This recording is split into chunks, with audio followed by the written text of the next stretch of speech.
From Community Public Radio, this is the CPR News.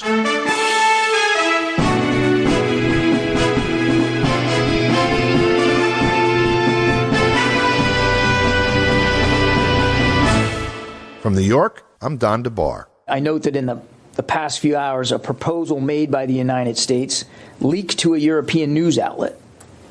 We did not make this document public. But now that it is... That was Pentagon spokesperson John Kirby speaking on Wednesday about the release of the response from the U.S. and NATO to proposed terms of de-escalation from Moscow that were sent to those two parties back in December. Originally intended to remain classified, documents published by El País on Wednesday revealed that the U.S. and NATO rejected Russia's request that the alliance halt its eastward expansion, and NATO's response also reiterated its report for what it said was the, quote, right of other states to choose or change security arrangements, closed quote.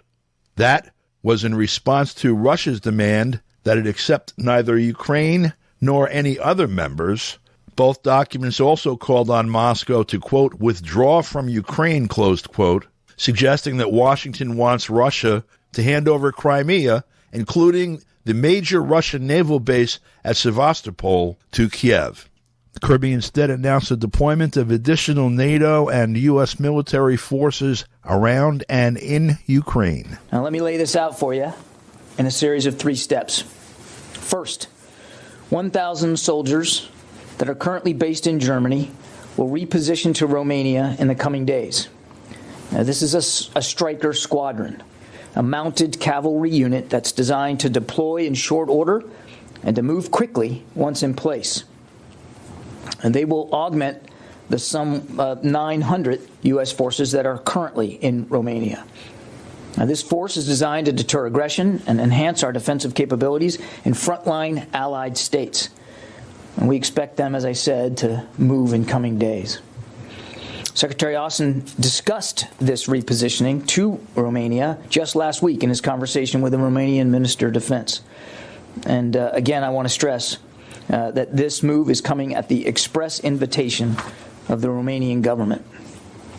Additionally, we welcome French President Macron's announcement that France intends to deploy forces to Romania under NATO command, which Secretary Austin discussed with the French Defense Minister, Florence Parly, just last week. The United States will continue to consult and coordinate with France and all our allies to ensure that we complement each other in our respective deployments. And of course, we're going to continue to work through NATO to make appropriate defensive and non-escalatory force posture alignments. Second, we are moving an additional force of about approximately 2,000 troops from the United States to Europe in the next few days. The 82nd Airborne Division is deploying components of an infantry brigade combat team and key enablers to Poland, and the 18th Airborne Corps is moving a joint task force capable headquarters to Germany. Now, both of them, as you know, are based in Fort Bragg, North Carolina.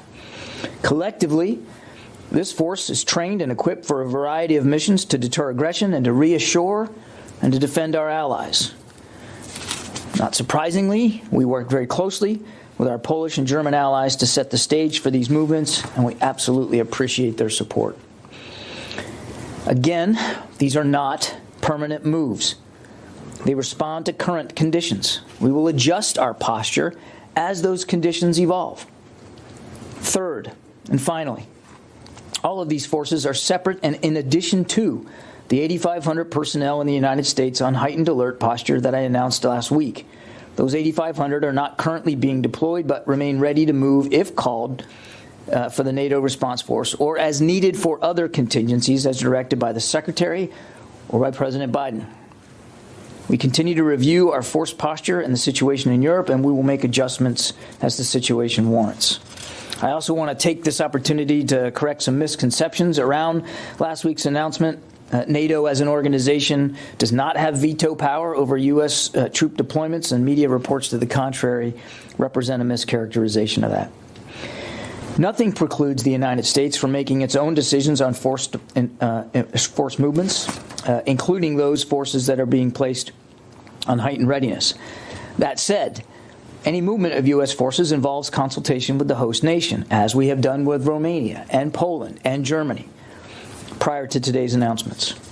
And we're mindful of the competing needs of operational security and our obligation to be transparent, and we'll provide you additional information on these and other movements as available and as appropriate. As we have long said, we are continuously reviewing our posture, so there may soon be additional posture decisions to announce, including movements that are part of ongoing military exercises. This is not the sum total of the deterrence actions we will take or those to reassure our allies. I think it won't surprise you, we take a theater-wide approach to deterrence and defense, and we welcome the additional announcements by Spain, Denmark, the UK, and the Netherlands of their consideration to deploy additional forces to reinforce NATO's eastern flank. The United States has robust capabilities distributed across Europe, including in the Baltic region, and we will continue to assess needs in that area in cooperation with the relevant allies and, of course, the full NATO alliance. We stand united. We have said that repeatedly. We say it again today. These movements are unmistakable signals to the world that we stand ready to reassure our NATO allies and deter and defend against any aggression. Now, as the Secretary said Friday, we do not know if Russia has made a final decision to further invade Ukraine, but it clearly has that capability. The Department of Defense will continue to support diplomatic efforts led by the White House and the State Department to press for resolution. We do not believe conflict is inevitable. The United States, in lockstep with our allies and partners, has offered Russia a path to de-escalate. But we will take all prudent measures to assure our own security and that of our allies. Kirby's announcement at the Pentagon of the deployments to Europe of U.S. troops and the deployments of NATO troops to Ukraine and Romania ended up as a discussion at the State Department briefing. This was Associated Press reporter Matt Lee questioning State Department spokesperson Ned Price. The Pentagon made its announcement this morning. I don't expect you to have any additional details about that. But then on that, but I'm just wondering if the Russian reaction to that deployment that was announced has been that you guys are escalating tensions. And I'm pretty sure I know what your response will be to that, but I'd like to get it anyway. And then secondly, your colleague at the White House just said that you are no longer, the administration is no longer going to refer to or is no longer referring to a potential Russian invasion as imminent because that might send the wrong signal. And I'm just wondering, especially in the context of you saying that this is the year anniversary of getting up and telling us what the U.S. policy is, if, was it a mistake to be calling it imminent in the first place? If you didn't really know, what was the point? Why were you describing this as something that could happen, at the snap of a finger? If now, was it what Putin said yesterday? What was it? Thanks. So thank you, Matt. Well, first on your first question. Look, I don't think anyone here is going to be surprised by the reaction you've noted of the Russian Federation. I mean, this is literally their playbook to turn the reality upside down. The metaphor we've used, that my colleague at the White House used, paraphrasing our boss here at the State Department, this is literally the fox claiming that it had no choice but to attack the hen house. This is, talk about Groundhog Day. But it's actually in the fox's nature to attack the hen house. That's what foxes do. So maybe that's is that a statement about the no. country? I just think it might be a poor analogy because the fox. Okay. Well, I will let you choose your analogy, but I think you get the underlying point. And one other analogy, as it were, is our concern is this idea of Groundhog Day, because we have seen this before. We have seen something like this before, at least. It was 8 years ago, just about, when the Russians amassed troops on Ukraine's borders. The Russians engaged in misinformation, in disinformation, in propaganda, seeking to portray Ukraine as the aggressor. The Russians then took it one step further, manufactured pretextual provocation that they then cited as a means by which to aggress against Ukraine and to undertake an incursion into sovereign Ukrainian territory.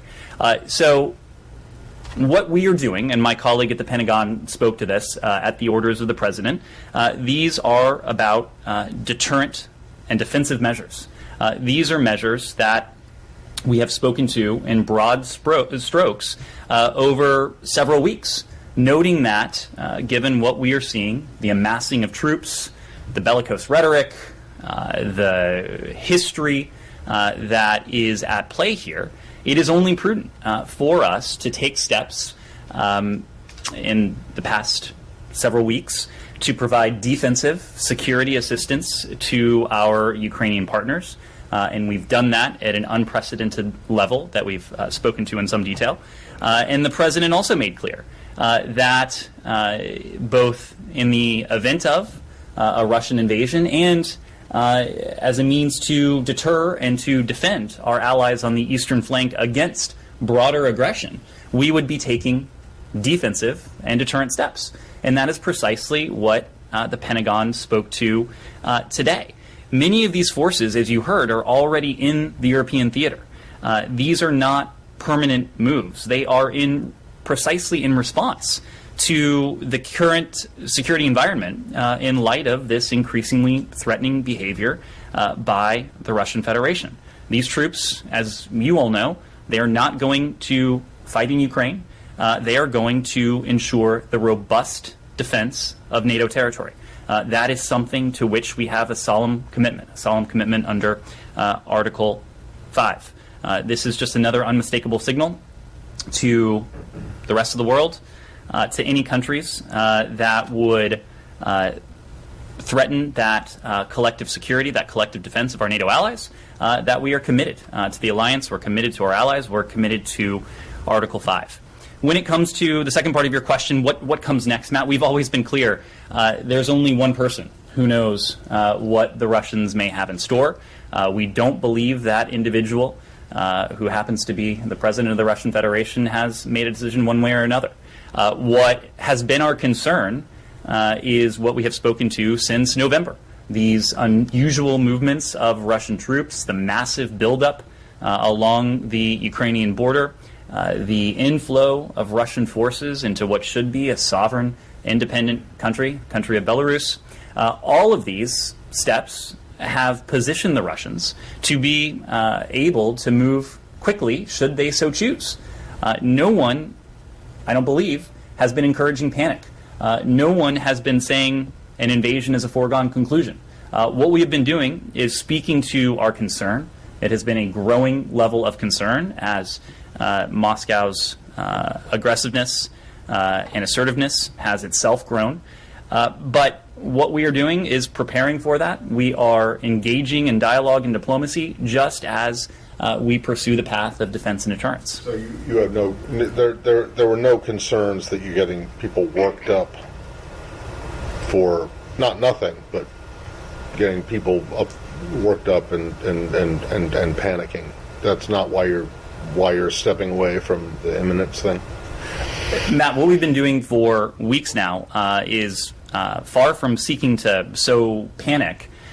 We have been seeking to explain our concern. And you get a lot of people's attention by saying imminence, and we think that this. Well, this is something that should have people's attention. We believe. I'm not saying it shouldn't, but you guys very deliberately used those words like this could happen, in the snap of a finger, and now it seems a little less. So I'm just wondering. I don't think you were going to hear us say this is off the table. I don't think you were going to hear us say this is a foregone conclusion. But you will hear us saying, and you have heard us say, that we are taking preparations for whichever path Vladimir Putin chooses. I get that, but I mean, is the decision not to describe this as imminent based on what President Putin said yesterday, or is it based on something else? What is it based on? Or is it based on the complaints from the Ukrainians that you're getting people stoked up and put into a panic? Why? Our language, Matt, is always calibrated to what we're seeing. What we've seen. So it's less imminent now than it was yesterday. I think you were reading far too much into what you may have heard. Right. Meanwhile, while the State Department and the White House parse the terminology, whether or not the current situation constitutes an imminent danger, the view from Moscow must be quite different. On Wednesday, German Defense Ministry spokesperson Arne Kolatz said that so far, Germany had successfully trained a total of 551 members of Ukraine's armed forces in Germany. Wir haben insgesamt bisher 551 Angehörige der ukrainischen Streitkräfte in Deutschland erfolgreich ausgebildet. He said there were currently 5 members of the Ukrainian armed forces there, with 2 of them high senior officers taking part in general staff training. Generalstabsausbildung mitmachen und 3 weitere in einer eher sanitätsfachlichen, höheren sanitätsfachlichen Ausbildung. And although the State Department, the White House, and the Pentagon claim that all of this is about protecting the sovereignty of Ukraine, there are still nagging questions relating to a telephone call dating back to February of 2014, mere days before the removal of the elected president, Viktor Yanukovych, in favor of a coup d'etat which placed in power, among others, ultranationalists who swear fealty to the disgraced Nazi collaborator, the late Stepan Bandera. This is the U.S. Secretary of State for European Affairs, Victoria Nuland, speaking with the then U.S. Ambassador to Kiev, Jeffrey Pyatt, as they selected the next leaders of Ukraine's government via telephone. What do you think? I think we're in play. The Klitschko piece is obviously the complicated electron here, especially the announcement of him as deputy prime minister. And you've seen some of my notes on the troubles in the marriage right now, so we're trying to get a read really fast on where he is on this stuff. But I think your argument to him, which you'll need to make, I think that's the next phone call we want to set up, is exactly the one you made to Yachts. And I'm glad you sort of put him on the spot on where he fits in this scenario. And I'm very glad he said what he said in response. Good. So I don't think Klitsch should go into the government. I don't think it's necessary. I don't think it's a good idea. Yeah, I mean, I guess you think, what, in terms of him not going into the government, just let him sort of stay out and do his political homework and stuff. I'm just thinking in terms of sort of the process moving ahead, we want to keep the moderate Democrats together. The problem is going to be Tony Book and his guys. And, you know, I'm sure that's part of what Yanukovych is calculating on all of this. I think Yachts is the guy who's got the economic experience, the governing experience. He's the guy, you know, what he needs is Klitsch and Tony Book on the outside. He needs to be talking to them 4 times a week, you know. I just think Klitsch going in, he's going to be at that level working for Yatsenyuk. It's just not going to work. Yeah, no, I think that's right. Okay, good. Well, do you want us to try to set up a call with him as the next step? My understanding from that call, but you tell me, was that the big 3 were going into their own meeting, and that Yachts was going to offer in that context a 3-way, you know, the 3+1 conversation or 3+2 with you. Is that not how you understood it? No, I mean, that's what he proposed, but I think just knowing the dynamic that's been with them where Klitschko has been the top dog, he's going to take a while to show up for whatever meeting they've got. He's probably talking to his guys at this point. So I think you reaching out directly to him helps with the personality management among the 3, and it gives you also a chance to move fast on all this stuff and put us behind it before they all sit down and he explains why he doesn't like it. Okay, good. I'm happy. Why don't you reach out to him and see if he wants to talk before or after? Okay, will do. Thanks. Okay, I've now written, one more wrinkle for you, Jeff. Yeah. I can't remember if I told you this or if I only told Washington this, that when I talked to Jeff Feltman this morning, he had a new name for the UN guy, Robert Seri. Did I write you that this morning? Yeah, okay. I saw that. He's now gotten both Seri and Ban Ki-moon to agree that Seri could come in Monday or Tuesday. Okay.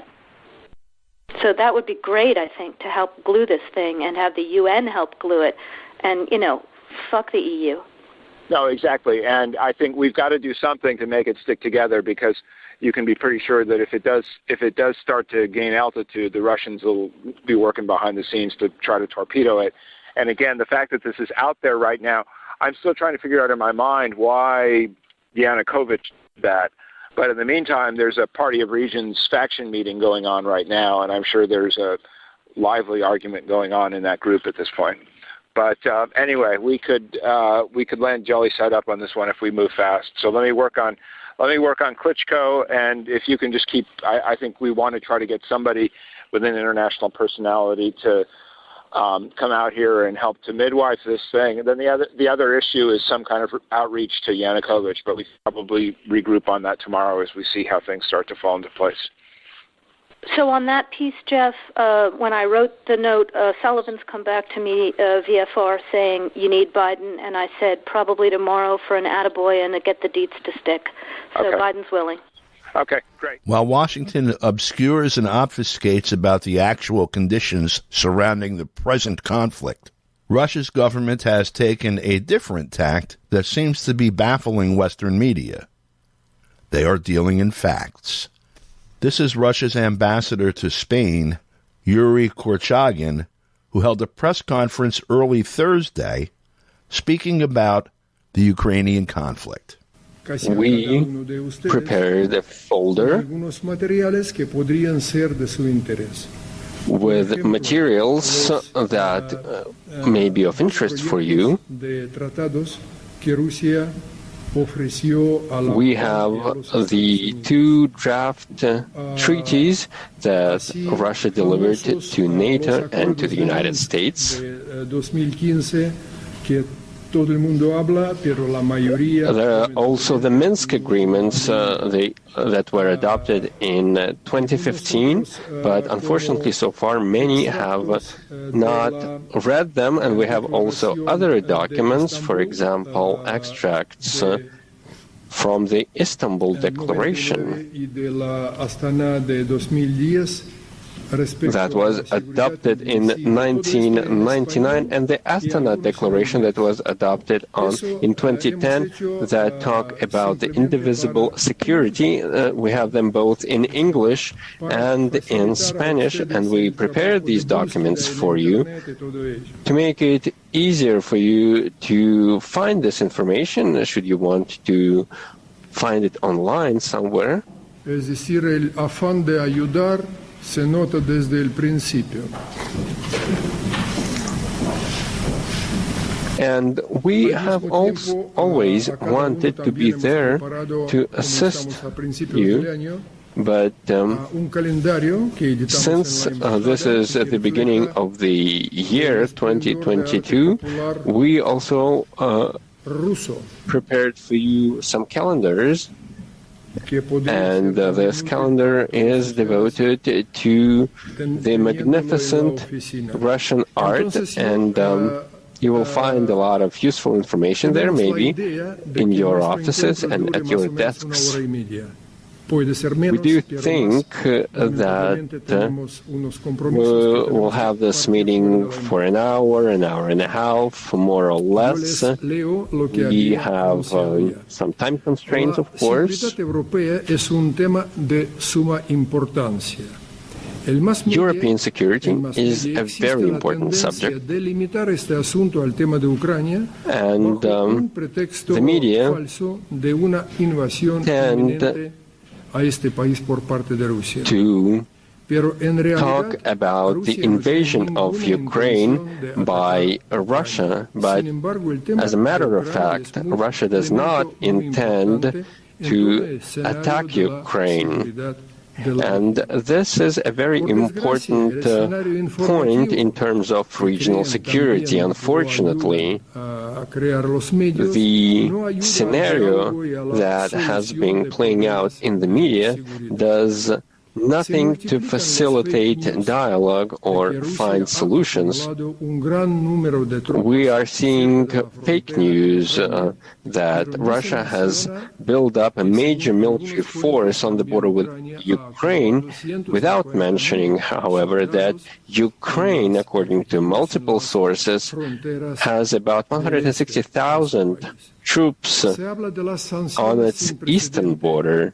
It is also said that Russia could face unprecedented sanctions from the West in order to make sure that Russia pays a very high price. But no one is saying that all this, at the end of the day, will hurt the people. The ones who suffer are ordinary people, and I will demonstrate this to you, and I will provide examples of how businesses suffer who work here in Spain, for example. Last December, Russia delivered to the United States and NATO draft agreements on security guarantees, and these instruments are intended to secure Russia's borders and to make sure that these agreements are legally binding. The security situation in Europe has been deteriorating in the wake of the several waves during which NATO expanded to the east.